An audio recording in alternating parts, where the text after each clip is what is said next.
Nothing's too different to where it's like really alienating previous fans. Like this movie is probably the closest to alienating the original fans. You're here to prove yourself.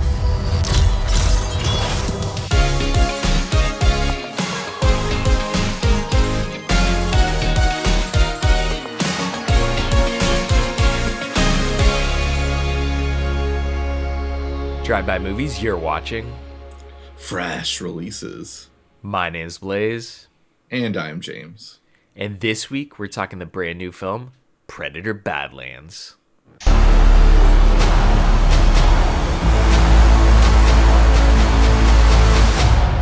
Det jet you lightish.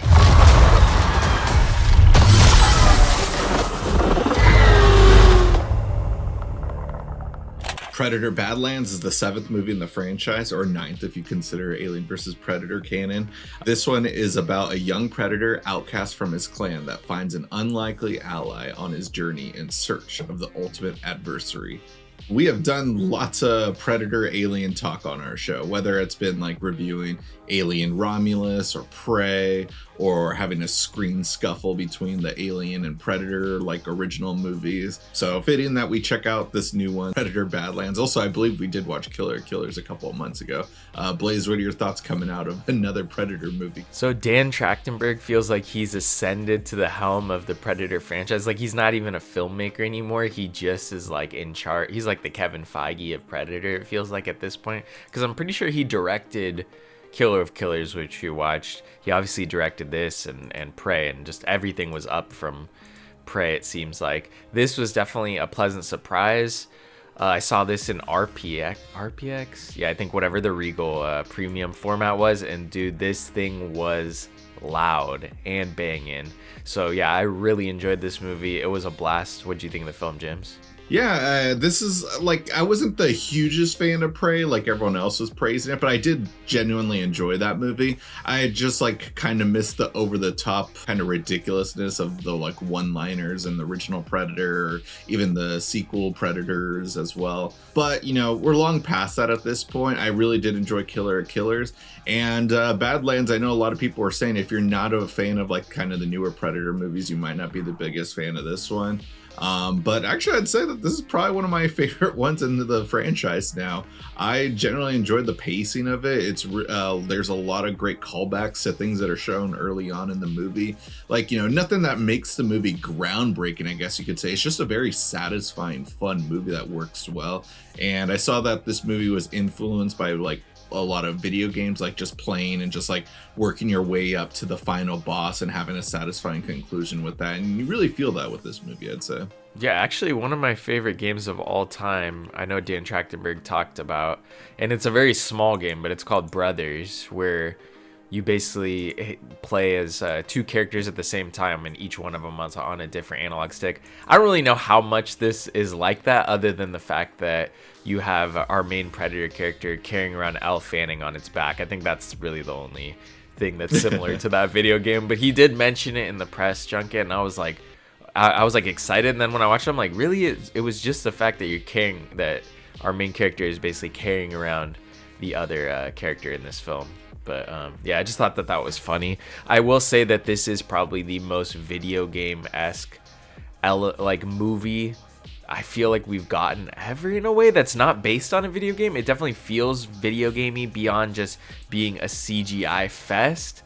There is some awesome practicals in there as well, but this doesn't feel like one of those movies like every Alien movie where they try and oversell it on practicals. They never once were coming out and being like, oh, it's gonna have a bunch of great practicals, and then it's just full of CGI non-stop action. It just feels like the movie spoke for itself. And yeah, I think that's one of the strong points of this movie. I will say though that there are elements of this movie that not necessarily are frustrating, but almost feel like they've become like a cornerstone of any Fox franchise that has become Disney-fied, essentially. And that's just the fact that every movie that they create, there'll be some interesting random character that's created only for the movie that might not even appear anywhere else, essentially. And I think that has to be called the Glup Shido. Basically just that character from Star Wars that appears out of nowhere, or is just like somebody will say is my favorite character, but isn't really in like media that much, and this for sure, like a lot of the plot is really based around a Glup Shido, it feels like.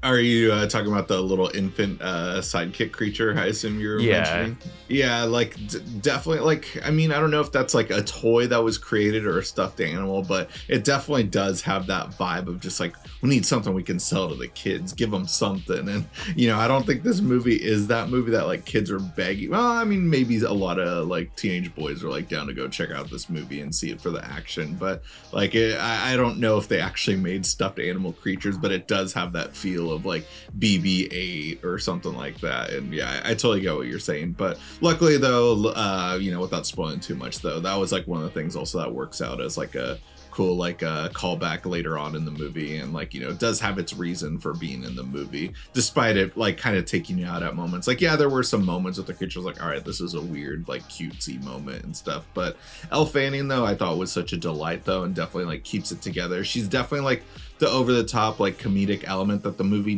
didn't necessarily need, but it works well and makes the movie feel kind of somewhat grounded, because this is the most fantastical like version of a Predator movie we've ever seen. They've always been more grounded and told from the human perspective, and, you know, seeing it from an alien perspective, like it's funny to see a non-human android basically like just have this comedic sarcastic tone throughout the movie. And I thought it worked well, and, you know, is a nice little callback to the Alien franchise too, without showing like a full-on xenomorph in the background of this planet or something. Yeah, it definitely has a lot of fun elements like that do have those Easter egg moments, but it never felt over the top where you're like, okay, this isn't the Alien versus Predator movie that I never wanted, and then is just overstays its welcome. I loved all those little like small Easter egg elements, especially all the Weyland-Yutani stuff. But yeah, I agree with you. Elle Fanning, I think, really carried this movie, honestly. I thought it's been a while, I feel like, since, I don't know, maybe I just haven't seen some of the projects she's been in, so it was, you know, pleasant to see her again and see her deliver such a fun performance, especially playing two different characters, and like kind of the yin and yang characters almost in a way. But yeah, this film, I will say, it's one that I wasn't necessarily excited for. I think I rolled my eyes every time I saw the trailer. It was just like, oh my god, this looks so bad. And I will say I was pleasantly surprised that it was as fun as it was. I thought it was just going to be an over-the-top nostalgia fest and just kind of be just way too much, but this was like done kind of like pared down in a simplest form. And I will say I think that Dan Trachtenberg is on the right track here, and, you know, he's doing a good job at like making Predator kind of more accessible, because I feel like it was that unaccessible franchise, especially for Disney, where they had tried so many times to get it off the ground with different talent and different directors, and it was always like way worse than whatever preceded it. And this feels like now, with the last 3 movies that he's created, Predator's, you know, right up there, almost maybe even superseding Alien in a way, because the last Alien projects we've gotten, maybe they did well at the box office, or maybe they some fans appreciate them, or maybe even just normies appreciate them, but I will say that the last couple iterations have just been kind of unbearable, where Predator, they've at least been enjoyable. Yeah, I think that all has to do with just it trying to be different too. Like, you know, nothing's too different to where it's like really alienating previous fans. Like, this movie is probably the closest to alienating the original fans, but like it still has that original feel to it, despite it not feeling like way too different, I guess, from previous installments though. So I thought that worked well. And I did want to go back to what you said also about like Elle Fanning playing 2 characters. I think other people have brought it up, but I just find it hilarious. Like, the only one that I can think of off the top of my head right this second is, but like, it's been a common thing this year where people play dual roles, and we got that with Michael B. Jordan in Sinners, Elle Fanning in this movie. And I know there's been like 2 or 3 other movies that I've seen this year where an actor is playing 2 different versions of someone, and basically, or like a twin basically, and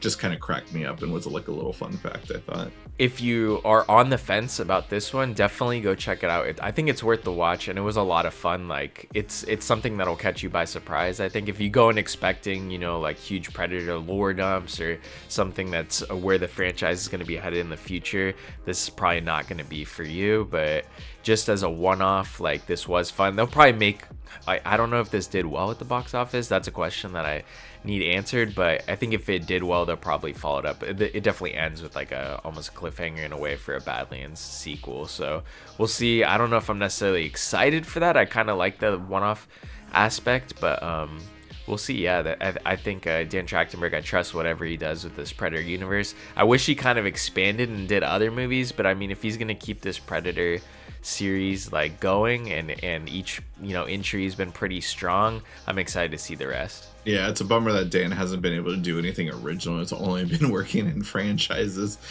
since the start of his career. But, you know, if he's bringing his own flavor to it, then I'm all for it. Yeah, I enjoyed this movie, and he hasn't done anything I dislike, honestly.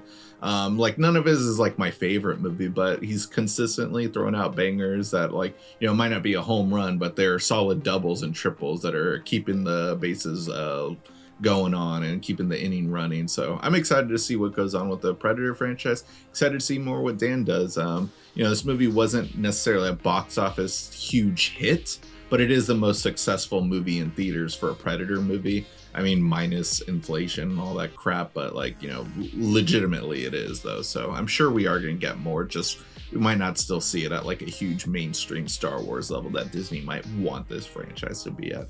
Yeah, I enjoyed it. It's still in some theaters. That's how I checked it out. By the way, it sucked at seeing in theaters. Stupid AMC again, having a faded. I know that this is a very bright, vibrant movie, and I just should have waited to rent it online. But anyways, though, if you haven't seen it out, rent it through our Amazon affiliate link in our description box below, because that's a great way to help support the show. And if you guys haven't already, go ahead and smash the like button, hit the subscribe button, and click that notification bell to get all of our latest updates. And speaking of updates, catch all our social media links down below. We got Instagram, Twitter, TikTok, also our own personal letterbox accounts. That'll be it for this week. Tune in next week for a brand new video.